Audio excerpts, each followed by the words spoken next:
Kasi tandaan nyo sinabi ni Presidente, sama-sama tayong magtipid.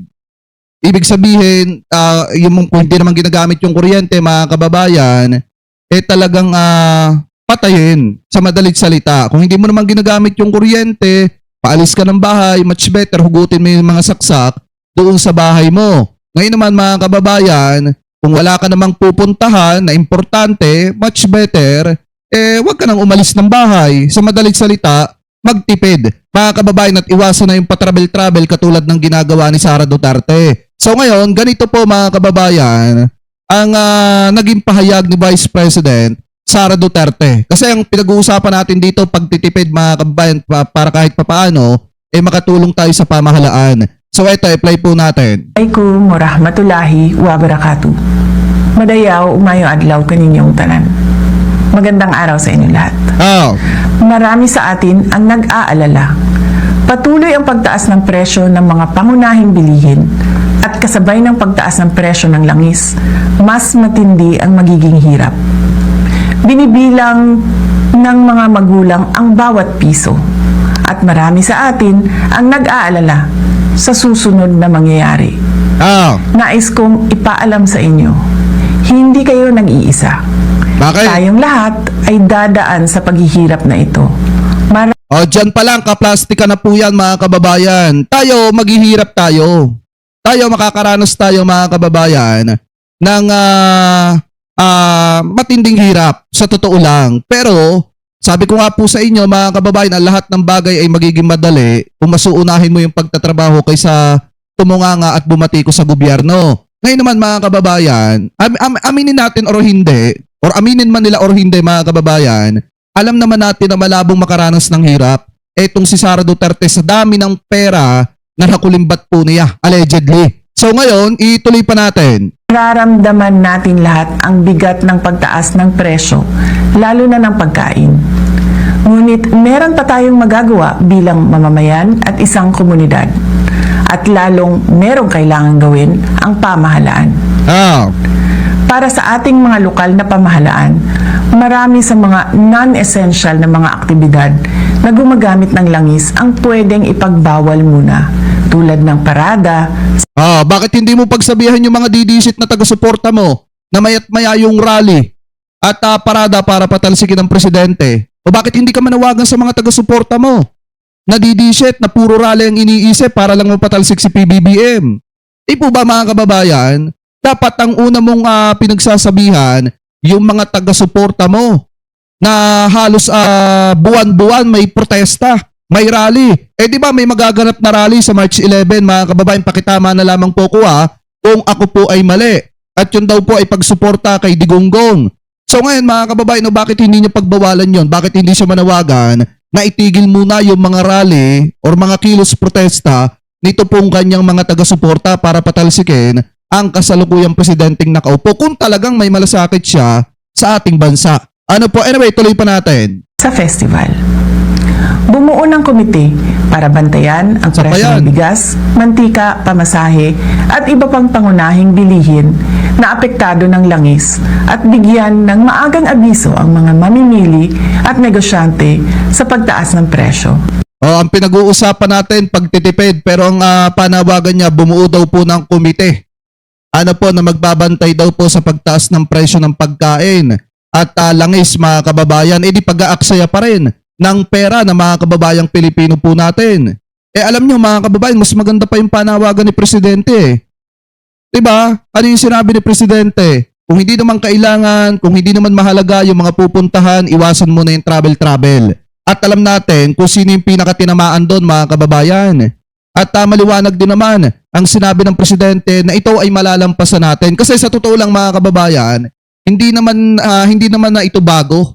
Kasi 'di ba nung pandemic tumaas yung presyo ng langis mga kababayan, at kung matatandaan nyo, mismong si dating Pangulong Duterte nung siya ang presidente ay aminado na kahit daw po siya ay tigiin ng sambayan ng Pilipino, kahit daw po siya ay utasin ng sambayan ng Pilipino, wala siyang magagawa mga kababayan para mapababa ang presyo ng langis. Kasi 'di ba, kung mapapansin nyo, parang ang dating kasi ang sinisisi kasi nung iba sa pagtaas ng presyo ng langis kasi wala daw magagawa ay si PBBM.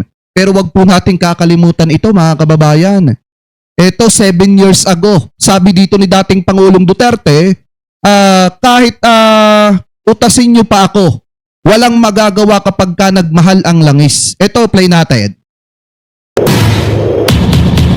Ito, 7 years ago to ha. Ito po ay na-post noong December 14, 2018 mga kababayan. So every time there is an oil increase, lahat yan, 2 weeks after, 15 days after, the prices of everything follow suit. Kaya kung baskin na, Alitin ko ng kaunti kasi nawawala yung signal natin. so every time there is an oil increase, lahat yan, 2 weeks after, 15 days after, the prices of everything follow suit. Kaya kung baskin na patayin ninyo ako, sunugin ninyo yung Congress, wala talaga tayong magawa. Oh, yan. Oh, Because diba? we are dependent on oil. Oo, buti pa si Presidente. Buti pa si PBBM. Anong sinabi niya? Bagamat wala tayong control dyan, gagawa or gumagawa ng paraan ng ating pamahalaan para kahit papaano maibsan yung bigat na pasanay ng mga kababayang Pilipino po natin, especially yung mga driver, yung mga magsasaka, at yung mga mangingisda na gumagamit ng petrolyo mga kababayan sa pamamagitan ng subsidy na ibinibigay po ng ating pamahalaan or ibibigay ng ating pamahalaan. So ngayon kay dating Pangulong Duterte, kahit daw po anong gawin nyo sa kanya, kahit anuhin nyo ang Congress, ang Kamara, wala daw po talagang magagawa kasi wala daw tayong sariling langis. Ayun yung sabi ni dating Pangulong Duterte ha. And we do not have the buffer stock na reserva na sabihin natin, huwag natin gamitin ito. This is a reserve. Just in case there's trouble, world war again or what, you have this stock to move your... Ito pa mga kababayan, baka sabihin ng iba, hindi. Wala namang ganyan sinabi si dating Pangulong Duterte. Tandaan nyo, nabalita pa dati yan sa GMA. Sana hindi tayo makapiright. Mga kababayan. Eto, i-play na natin. Bilisan ko na lang siguro. Kasi baka makapiright tayo eh. I-play ko na lang na mabilis. Yan. Mga 1.1. Wala rong magagawa si Pangulong Duterte sa mataas na presyo ng langis. Sa talumpati sa Malacanang, sabi ng Pangulo, walang buffer o reserbang langis ang Pilipinas.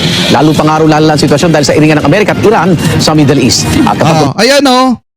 Yung iringan mga kababayan sa pagitan po ng Amerika at ng Iran, dati na pong usapin yan. At ito pong balitang ito ay nailabas mga kababayan noong October 24, 2018. At mismong si dating Pangulong Duterte ay aminadong walang magagawa tungkol sa mataas na presyo ng langis, pati ng mga bilihin ng mga panahon na siya ang presidente. Etong sinasabi ko sa inyo mga kababayan. Ano po etong sinasabi ko sa inyo, ito po ay totoo. Kasi ayon po nasa sa balita 7 years ago. Ito, i-play pa natin. tumaas ang presyo ng langis, kadalasan daw sumusunod dito ang presyo ng ibang bilihin. Now you can crucify me if you want. Behead me if you want in public. I cannot do anything about the oil. Oo. Ayan o. Diba? Aminado si dating Pangulong Duterte na wala siyang magagawa. Nung panahon na siya ang presidente. Lalo na't umiinit daw po yung iringan sa pagitan ng Amerika at ng Iran. Buti pa si PBBM may nagawa. Buti pa si PBBM may solusyon. Eto, mismong patunay na yan mga kababayan ha. Baka sabihin ng iba, Jake, fake news ka naman. Ito na nga yung source Hindi lang kasi gaanong pinansin dati nung panahon ni dating Pangulong Duterte yung mga ganitong klase ng problema. Kasi nga yung mga tao, lalo na maraming mga panatiko ni Duterte dati ang bulag na bulag. Pegador, wala kang kawala. Pegador, kayo ay maganda. Pegador, galit sa masama. Pegador, ang sa inyo bebenga. Pegador, wala kang kawala. Pegador, kayo ay maganda. Pegador, galit sa masama. Pegador, ang sa inyo bebenga.